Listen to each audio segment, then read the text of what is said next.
Wal hirs, keinginan atau obsesi yang tinggi. Waria, ujungnya ria. Nah, ini ciri-ciri orang punya an-nafs al-ammarah. Kalau itu ada pada kita, pastikan, oh saya berarti baru nafs al-ammarah, suka marah-marah. Nggak usah tinggi-tinggi Pak, berarti kita di bawah aja deh gitu. Nafs yang kedua, ini yang sering kita sebutkan, Allah bersumpah dengan nama ini, ya. La uqsimu bin nafsil lawwamah. Aku bersumpah, ya, tidaklah, ya, kata Allah, aku bersumpah dengan jiwa yang suka mencela. Setiap kita, ini kalau naik tingkat nih, dari amarah menjadi lawwamah. Lawwamah ini mencela diri dan juga mencela orang. Kalau mencela orang, berarti dia belum melihat aib dirinya. Tapi kalau dia mencela dirinya, berarti dia sudah naik pangkat, nafsnya sudah naik kualitasnya. Jadi dia tidak mencari kambing hitam. Kalau masih cari kambing hitam, turun lagi jadi nafs al-ammarah. Nah, nafs lawamah ini sudah mulai menyesali dirinya sendiri. Ternyata salah satu karakter jiwa kita, hatta nanti kalau masuk surga, itu bapak itu semua akan nyesal. Jadi surga, neraka itu negeri semua orang menyesal. Masuk surga aja nyesal Pak.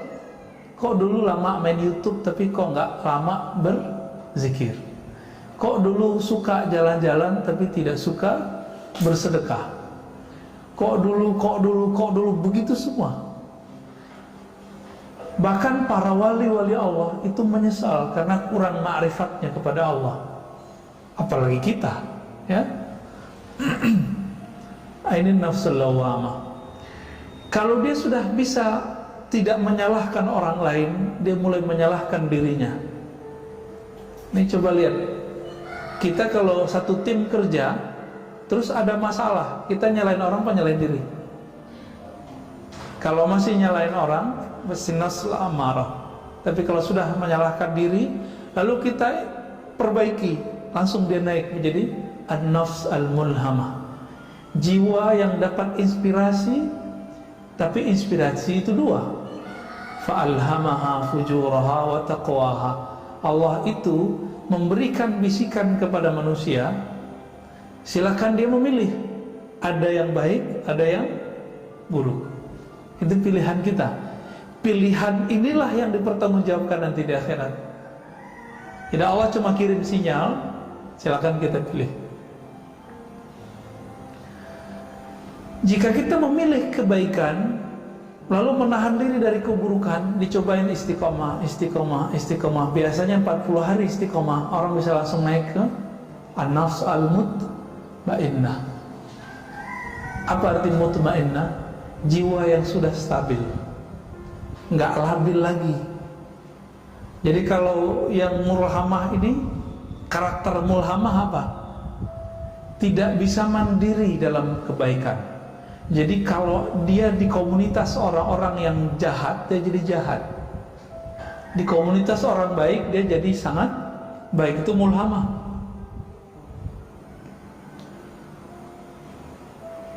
Kalau sudah bisa mandiri, istiqomah, dia sendiri, dia rame, karakternya tidak berubah. Dia tetap cenderung kepada yang baik. Berarti dia sudah naik menjadi mutmainnah. Nah, silakan dicek Pak. Diri kita, badan kita, pikiran kita udah masuk kemana nih? Ya. Kalau nggak ada orang di rumah, sholatnya selama ketika ada orang nggak? Ketika sholat sunat di rumah, itu sebanyak sholat sunat di masjid nggak? Gitu. Karena apa?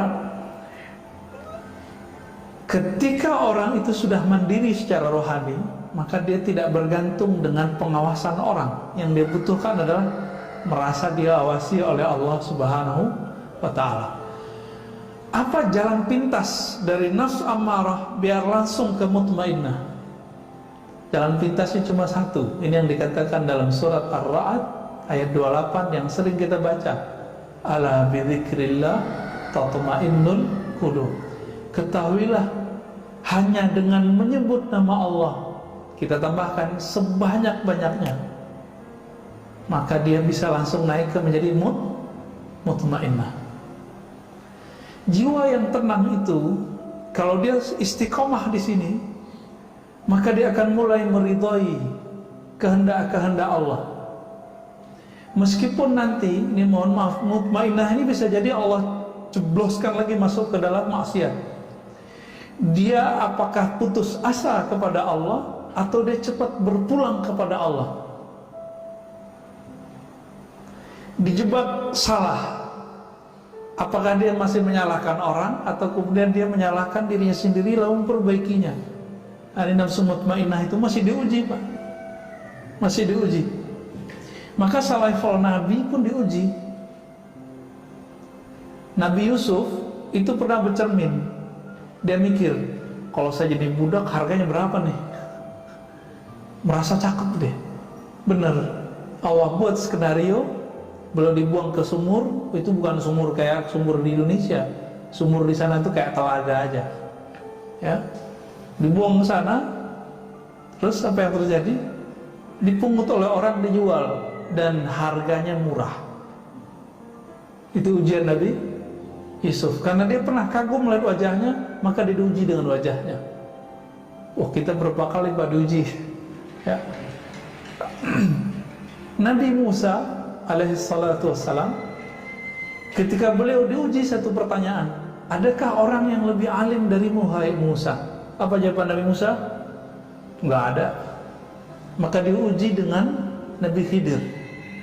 Nabi Allah Khidir ini membuat satu perbuatan yang semua perbuatan itu diharamkan secara hukum oleh hukumnya Nabi Musa. Itu ujian paling berat Nabi Musa. Maka kita nanti akan diuji dengan apa yang kita suka. Nabi Ibrahim itu setelah punya anak, beliau kemudian merasa lega, oh alhamdulillah punya anak. Tiduran nih Pak, tiduran, molornya kelamaan, sehingga lewatlah waktu bermunajat kepada Allah. Disitulah kemudian Allah datang dan memberikan wahyu, anakmu sembelih. Dia nggak percaya, wah kayaknya halu nih ya. Besok begitu lagi, sampai 3 kali, baru kemudian dia mengiyakan dan dia mendatangkan anaknya. Karena dia tahu dirinya Nabi, mimpinya Nabi wahyu atau bukan? Ya, kalau bapak yang mimpi nggak wahyu ya, bapak mimpi nyembelih anak itu nggak boleh diamalkan tuh. Itu namanya sedeng itu ya. Nabi Ibrahim itu cuma diuji, kenapa? 80 tahun menunggu anak, dikasih anak, keasikan, kelelahan, lupa munajat. Itu sekelas Nabi Ibrahim diuji. Allah cemburu, kok di kolbu Nabi Ibrahim ini sudah mulai ada gangguan nih, kira-kira begitu. Tapi seorang Nabi sebenarnya tidak akan terganggu. Allah uji saja. Diuji dengan apa? Anaknya suruh ambil, disembelih. Nah ini agak ekstrim memang. Allah menguji Nabi Ibrahim itu agak sedikit keras. Kenapa? Karena Nabi Ibrahim akan diabadikan namanya dalam sholat kita. Allahumma salli ala Muhammad wa ala ali Muhammad kama sallaita ala Ibrahim wa ala Ibrahim. Boleh pakai Sayyidina, boleh tidak ya. Kita abadikan terus Pak namanya. Maka tidak pantas seorang Nabi Ibrahim yang selalu disolawatkan, yang disebut namanya dalam salawat Nabi Muhammad SAW, lalu beliau lupa kepada Allah dan terganggu oleh anaknya. Anaknya Nabi bukan?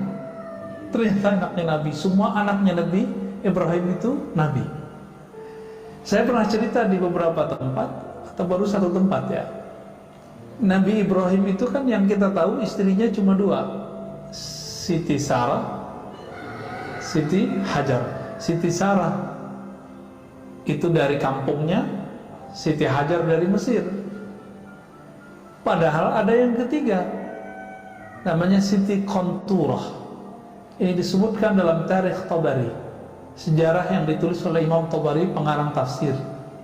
Dalam beberapa teks disebutkan Qaturah. Kalau dalam bahasa Arab namanya Qanturah. Anaknya ada 6. Ada namanya Madian, maka jadi kota Madian kan di Yaman. Ada Medan, saya nggak tahu apakah itu Medannya Sumatera Utara. Cocok logi Badar, takutnya cocok logi. Namun ulama sejarah sepakat bahwa 6 anaknya ini menyebar bukan di Timur Tengah saja, tapi menyebar ke India dan Timur India. Negeri kita disebut dengan Timur India. Oleh orang Belanda dulu disebut dengan Hindia Timur, benar nggak? Semua anak-anaknya Nabi Nuh dulu itu nama anaknya menjadi nama wilayah dan kota di Timur Tengah. Begitu juga semua nama anak-anak Nabi Ibrahim yang 6 itu hampir semuanya menjadi nama kota. Jadi saya bukan cocok logi, ya, itu benar bahwa ada keturunan Nabi Ibrahim yang sampai ke negeri kita. Maka negeri kita ada yang disebut Medan, Maidan bahasa Arabnya. Di Arab sana juga ada Al-Maidan. Ya barangkali beliau hijrah, kan orang dulu berjalan kemana-mana. Bukan cocok logi juga ketika orang-orang Brahmana menyebut pemimpinnya dengan Brahmana. Jadi ahli sejarah, pakar genealogi namanya, itu mencoba melihat Brahmana ini kan bahasa Sanskerta, ya, bahasa Sanskerta. Itu ulama kita ahli sejarah beda pendapat mana yang lebih tua. Bahasa Aramaik, Aramaik itu induknya bahasa Arab, induknya bahasa Ibrani. Ini Timur Tengah. Mana yang lebih tua bahasa Aramaik? Aramaik yang dulu dipakai oleh Nabi Idris, Nabi Nuh, Nabi Adam alaihissalatu wassalam. Sedangkan di India orang pakai bahasa Sanskerta. Tapi kebanyakan ahli sejarah mengatakan bahasa Sanskerta berasal juga dari Aramaik. Wallahu ta'ala alam. Ini masih satu rumpun. Walaupun sebagian orang mengatakan itu bahasa tertua. Dan bahasa kita banyak yang dari sana juga, Pak. Banyak dari sana. Ya. Dulu sebelum negeri kini ada negeri Melayu, ya, kerajaan-kerajaan Melayu, kerajaan Majapahit, Sriwijaya. Tulisan-tulisan yang ada di prasasti itu kan tulisannya tulisan Palawa. Tulisan Palawa. Bahasanya Melayu. Udah bercampur, kalau di Jawa ada Kawi, ya, ada tulisan Hana Caraka, semuanya pengaruh dari sana. Maka ini besar kemungkinan memang itu namanya Sayyidah atau Siti Qanturah. Itu melahirkan Bani Jawi, jika benar ungkapan ini, ya. Jadi kita beruntung juga, Pak. Tapi hidungnya pesek-pesek, ya. Ya emang begitu. Udah iklimnya kali, wallahu a'lam. Dan yang paling mengejutkan, saya ada sering menyebutkan, zuriat Nabi terbanyak sekarang itu di negeri kita. Keturunan Rasulullah paling banyak sekarang di negeri kita. Baik keturunan Hasan ataupun keturunan Husain. Yang rapih pembukuannya itu keturunan Husain. Ada di jalan apa nih? Jalan besar depan ini apa namanya? Cimatubang. Itu ada Robitoh Alawiyah. Itu Husain, Pak. Nggak mesti Syiah loh, ya. Itu kalau ada orang aku Habib, harus keluar suratnya dari sana bahwa dia benar nasabnya kepada Rasulullah dengan jalur Husain. Tapi kalau jalur Hasan banyak yang tidak tertulis karena Sayyidina Hasan punya anak banyak sekali. Ya. Di Sumatera Barat dulu ada gelarnya Siti Nurbaya, itu kan gelar untuk keturunan Rasulullah, Pak, di sana. Siti. Di Makassar ada Andi. Di kita di sini di Pulau Jawa ada Raden, ya, Ajengan, apalagi Gus. Maka jangan sembarangan, Pak, ngasih nama gelar Gus, ya. Gus itu keturunan kiai. Kebanyakan kiai di Jawa itu campuran nikah dengan zuriat Rasulullah Sallallahu Alaihi Wasallam. Jadi jangan sembarangan ngasih nama Gus. Walaupun saya punya 1000 pesantren, saya nggak punya hak, Pak. Kalau bapak saya, mbah saya bukan kiai, sama. walaupun jenggot saya panjang, sorban saya tebal, pakai gamis kemana-mana, tidak akan berhak dipanggil Habib. Tapi jangan sedih dulu. Habib itu kan dua, ada Habib jisim jasmani nasab, ada Habib rohani. Siapa Habib rohani? Orang-orang yang mewarisi ma'rifatullah yang ada di qalbu Nabi. Nah, itu yang asli, Pak. Mereka ini nanti yang menjadi keluarga Nabi yang sebenar-benarnya. Nanti para habaib akan kaget-kaget tuh kalau Bapak ini sebagian dari mereka, bagian dari orang-orang yang mewarisi ma'rifatullah di qalbunya. Itu para habaib nanti bingung. Loh, hidungnya pesek-pesek begini kok bisa jadi pengikut Rasulullah? Kok bisa bersama Rasulullah Sallallahu Alaihi Wasallam? Ya, jadi para habaib sendiri PR-nya sama dengan kita, harus menemukan dirinya. Apakah dirinya pewaris ilmu itu atau tidak? Jadi yang antum yang masih keturunan Rasulullah, ya bersyukur, tapi PR-nya lebih banyak.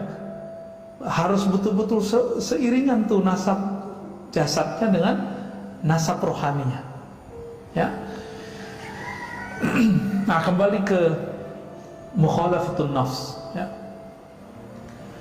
Jiwa yang sudah mutmainnah itu karakternya adalah punya latihan zikir yang sudah istiqomah. Lalu kemudian dia masuk ke bab pemikiran, dia mulai meridhoi takdir Allah karena dia sudah mulai tenang. Maka saya sering nanya, ini corona kehendak Allah bukan? Atau kehendak Wuhan? Atau kehendak konspirasi? Ya, mau konspirasi kek, mau konsispapi kek, ya. Tapi ini terjadi biiznillah bukan? Biiznillah. Ridho enggak? Ridho atau tidak? Ridho. Kalau ridho, Pak, yang tadinya nafs kita amarah, kita loncatin cepet langsung ke radiyah, nggak perlu lewatin lawamah, mulhamah, mutmainah, langsung ke radiyah. Maka radiyah itulah awal dari ma'rifat rohani. Sedangkan sampai ke mutmainah itu rajinnya jiwa kita berlatih. Rajin nggak berlatih? Kalau rajin berlatih jiwanya, maka sampai ke mutmainah. Apa latihannya? Zikrullah, puasa, kurangin tidur, agak berat, Pak. Tapi ada jalur pintas. Zikir mungkin nggak banyak-banyak amat. Bapak ini kan tahajud bolong-bolong, kelihatan wajahnya bolong-bolong, ya. Tapi subuh yang penting, weekend jangan ketinggalan. Ya. Terus gimana? Ambil jalur pintas, jalur ma'rifatullah. Yang pertama yang harus kita lakukan adalah ridho dengan kehendak Allah. Udah ridho nih, serius. Ntar kejadian apa aja sama kita, jangan kemudian nyalahin siapa-siapa. Ini ada ustadz, ada tetangga, ada siapa, tokoh kena COVID, dikait-kaitkan dengan, oh itu dia munafik tuh kena COVID. Loh, guru-guru kita hafiz Quran di Jawa, wali-wali Allah kena COVID, Pak. Kalau hafiz Quran yang sudah bertahun-tahun ngajar ini nggak wali, terus dia apa dong? Meninggal kena COVID. Jangan berprasangka, biasa aja. Ya. Emang COVID nanya dulu, kamu waliullah bukan? Kamu beriman apa munafik? Kan nggak nanya dia. COVID datang aja kan. Alhamdulillah kita sudah menemukan polanya, maka masjid kita bisa ramai lagi. Alhamdulillahirabbil alamin. Kalau nggak kita sedih, Pak, ya. Masjid sepi, udah berasa kiamat aja rasanya. Ya.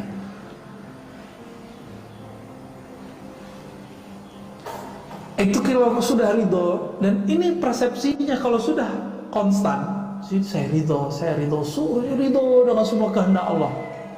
Allah pun nanti akan meridhoi kita. Nah, ini yang dikatakan dalam hadis qudsi, ana 'inda dhanni 'abdi. Aku berdasarkan persangkaan hambaku. Jika hambaku meridhoi kehendakku, aku akan ridhoi kehendaknya. Kalau Allah sudah ridho sama kita, mohon maaf, meskipun kita pemaksiat, Allah kalau sudah ridho, Allah selamatkan, Pak. Itu kelebihannya, ya. tidak pernah menyalahkan orang, tidak apalagi menyalahkan Allah. Ini kan kesalahan kita kan, suka menyalahkan Allah, sering ngomong Allah nggak adil. Itu ulang lagi syahadatnya Pak. Jadi siapa saja antum mengatakan ya Allah tidak adil, Allah tidak adil, ini bahaya. Ini orang seperti ini mesti diulang syahadatnya, karena dia menolak salah satu nama Allah, Al-Adlu ya. Allah kan adil, maha adil. Baik, kita coba lihat bagaimana ulama dulu mencoba melatih jiwanya. Ini nggak ada nggak kuat Pak, saya nggak kuat ngikutin ini, saya cerita aja ya. Imam Syarih Sakti 40 tahun menahan dirinya untuk tidak memakan atau mengkonsumsi sesuatu yang itu bersumber dari syahwatnya. 40 tahun Pak. Percaya karomah nggak? Percaya?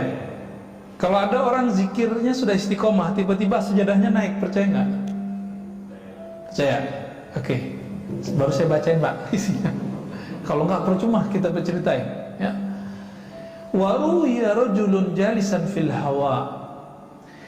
Diperlihatkan satu waktu ada seseorang yang soleh, ketika dia berzikir sajadahnya naik. Jadi cerita sajadah naik bukan cerita 1001 malam doang. Aladin itu emang ada Pak kejadiannya, cuma bukan pakai om jin ya. Faqila lahu bima nilta hadza, wahai tuan yang soleh, dengan amalan apa engkau bisa mendapatkan derajat sehingga kalau zikir badanmu langsung naik? Apa jawaban beliau? Taraktul hawa fakharra lil hawa. Mirip ya, taraktul hawa, aku tinggalkan keinginan hawa nafsu, hawa. Fasakhara lil hawa, lalu Allah kemudian menundukkan hawa. Hawa itu udara, bisa melambung kayak avatar. Avatar Eng ya. Tuh pada nonton ya.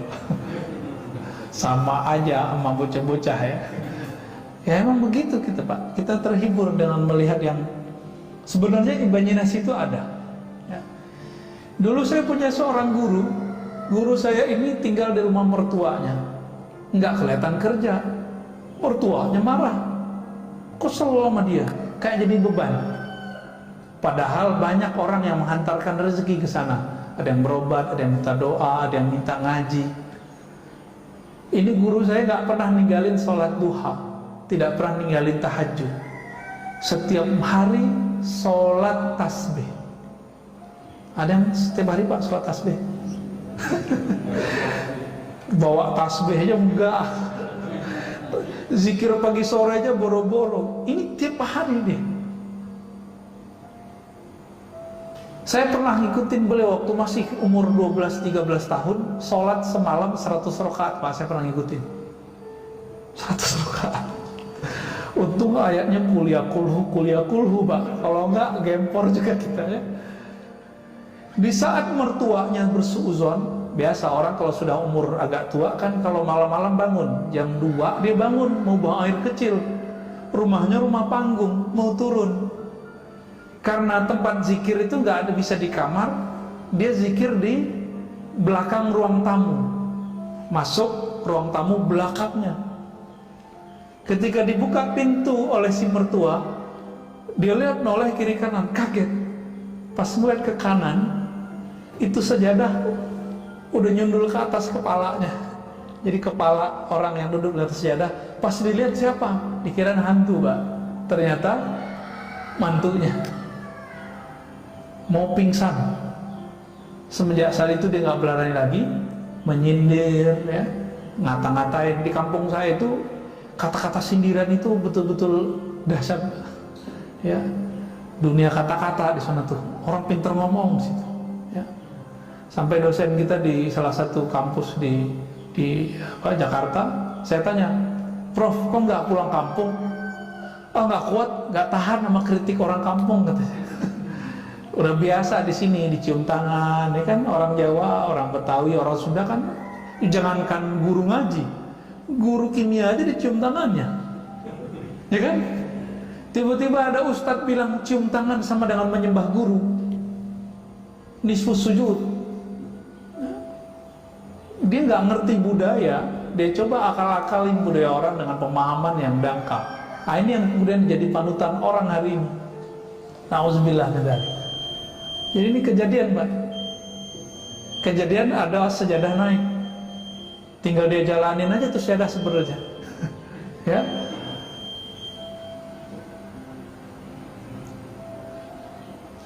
Jadi ibadah paling tinggi apa? Bukan banyak sholat, Pak. Apa ibadah paling tinggi? Zikir enggak juga. Ibadah paling tinggi melawan hawa nafsu. Itu ibadah paling tinggi. Kalau sudah sanggup sampai ke sana, maka ruhnya kemudian merdeka. Jadi bagaimana cara memerdekakan ruh? Lawan hawa nafsu kita. Itu ibadah badan, ibadah jiwa. Tapi ada ibadah lain, yaitu ibadah ruh. Kalau ruh, ibadah tertingginya apa? Bermakrifat kepada Allah, mengenal Allah Subhanahu wa ta'ala. Itulah sebabnya kenapa orang ngaji satu bab ilmu itu lebih afdol daripada sholat 1000 rakaat. Karena bisa jadi yang sholat 1000 rakaat tidak mengenal Allah, sedangkan yang ngaji cuma satu bab membuat dia mengenal Allah. Ini nanti syuruk nih. Antum yang belum paham juga pasti sholat syuruk duluan, nggak mau dengerin ngaji, tinggalin aja. Nanti coba kita lihat aja, Pak. Udah jelas ini lebih afdol dari 1000 rakaat, masih kejar 2 rakaat syuruk. Katanya Ustaz, itu haji dan umrah sempurna. Lah itu kan hadis nggak sahih. Yang sahih kan ini.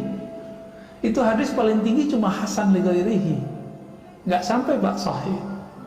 Tapi kita doyan, kita ini mohon maaf, terobsesi mengejar pahala. Lupa bahwa pahala tertinggi itu ada di ruh. Ruh kita, karakternya cuma satu aja, dia suka mencari ilmu.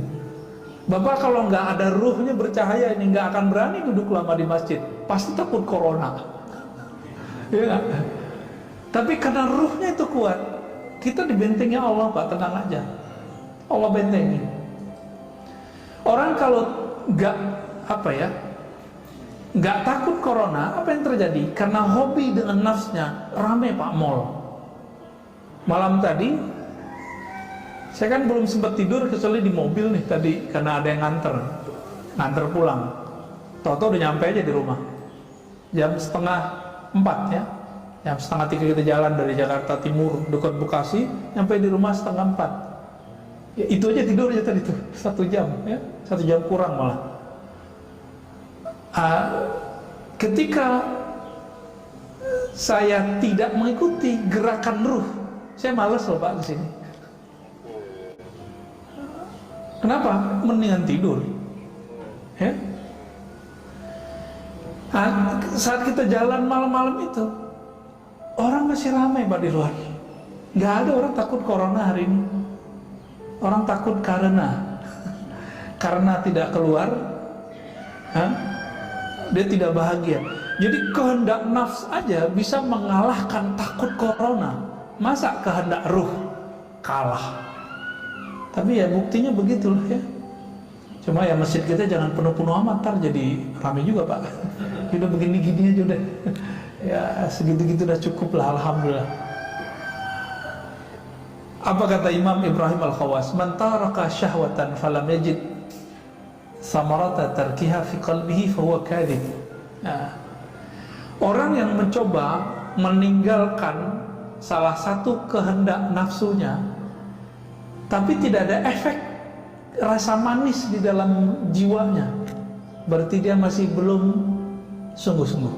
Fahuwa kadzib. Contohnya nih, puasa terasa lelah, terasa jadi beban, berarti puasanya belum sungguh-sungguh. Kapan puasa terasa nikmat? Kalau sudah sungguh-sungguh. ini Allah kenapa Pak kasih kita amalan puasa?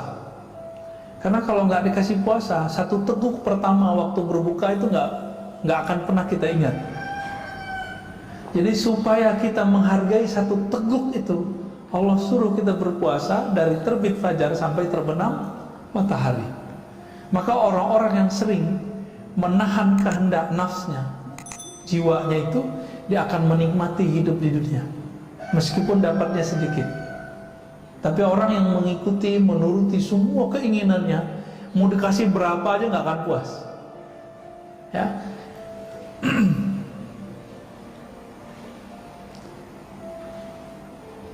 Maka beliau mengatakan, ya, khalif nafsaka fi hawaha, maka berselisihlah dengan jiwamu sebagaimana dulu, ya, para nabi menyelisihi jiwanya. Jika tidak, maka seperti moyang kita, Nabi Adam itu tertarik mencicipi buah larangan itu kan karena Hawa, bukan Siti Hawa, ya. Hawa hak besar. Jadi nggak usah disalahkan Hawa. Itu Nabi Adamnya penasaran gitu. Tapi itu semua skenario, ya. Skenario kenapa? Sebelum itu terjadi, Allah sudah ngomong, Allah sudah sounding kepada malaikat. Hai para malaikat, aku hendak menjadikan khalifah di muka bumi. Lalu dibuatlah skenario perseteruan antara setan, iblis dengan Nabi Adam. Jadi kita nggak perlu menyalahkan Nabi Adam seperti yang terjadi dalam agama-agama lain, ya. Nggak usah Pak, santai aja kita, ya. Kalau nggak begitu kita nggak akan tahu masjid hari ini, ya. Kalau nggak begitu kita nggak tahu apa nikmatnya tahajud. Nikmat nggak tahajud? Nikmat. Nah, kalau yang udah ngerasa nikmat tahajud, berarti udah berhasil meninggalkan nikmatnya tidur, syahwatnya tidur. Kurangi syahwatnya tidur, rasakan nikmatnya tahajud. Kurangi syahwat makan, rasakan nikmatnya makan. Ya. Kalau zikir itu enaknya mata dipejamkan atau dibuka? Dipejamkan. Dibuka apa dipejamkan? Dipejamkan. Kenapa? Semakin saya membuka, maka terganggunya banyak, Pak. Nah, untuk menikmati pandangan batin, tutup mata sejenak. Gitu caranya, tekniknya, ya. Banyak teknik-teknik dalam berzikir. Nah, di sini sangat banyak butuh beliau, ya. Dan beberapa sudah saya sebutkan tadi. Dan beliau tutup dengan ayat, ya ayyatuhan nafsul mutmainnah. Surat apa itu? Surah Al-Fajr bagian akhir. Wahai jiwa yang tenang, irji'i ila rabbiki radiyatan mardiyah. Langsung dapat undangan dari Allah.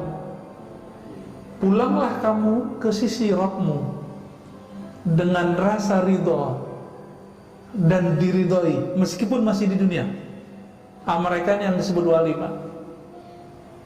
Jadi wali Allah itu minimal dia radiyah mardiyah. Fadkhuli fi ibadi, lalu masuklah kamu ke dalam daftar hamba-hambaku. Maka wali-wali itu dia didaftarkan namanya di langit, ya. Itulah sebabnya wali-wali itu nggak pernah kesepian walaupun terlihat sendiri, ya.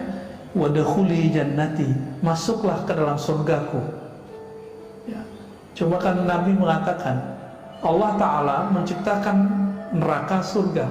Lalu Jibril disuruh melihat surga dan neraka. Lalu Allah bertanya basa-basi, Jibril, menurutmu surga gimana? Apa kata Jibril? Hadis ini sahih, ada di riwayat Imam Nasai. Ya Rabb, seandainya orang tahu apa isi surga, maka tidak ada yang akan lari darinya, pasti mengejar surga. Ditanya lagi, kalau neraka gimana? Maka pergi dia ngeliat neraka, balik.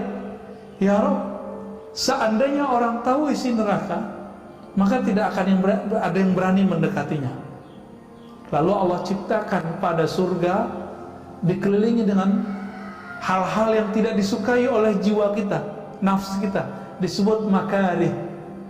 Wa huffatil jannatu bil makarih.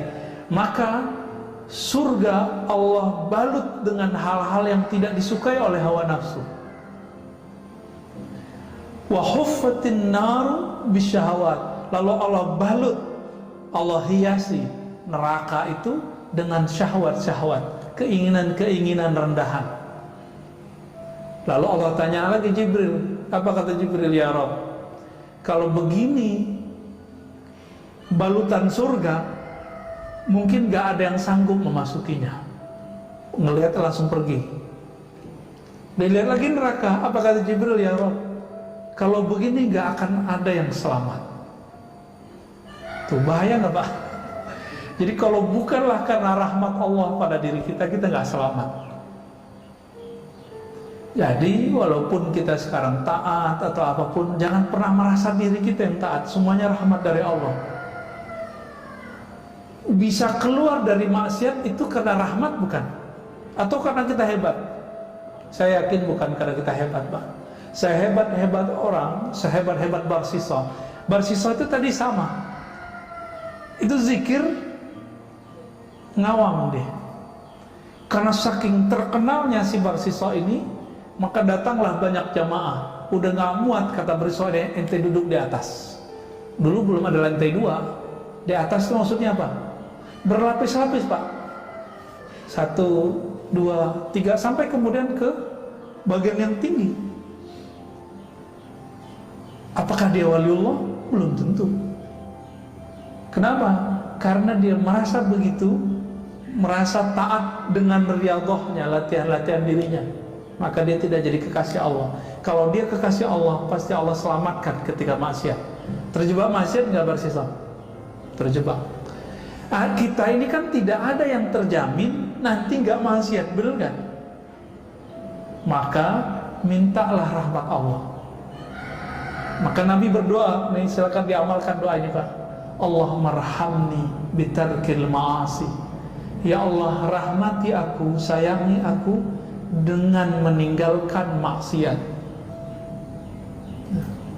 Setiap hari sekali dia baca doa ini. Allahumma irhamni bitarkil ma'asi. Kalau bukan karena rahmat Allah, kita nggak sanggup meninggalkan maksiat. Berarti bisa taat karena rahmat Allah juga. Inilah hakikat kalam Nabi. Tidaklah masuk surga seorang kamu kecuali dengan rahmat Allah. Ya. Alhamdulillah Rabbil Alamin. Kira-kira itu Bapak Saudara Allah.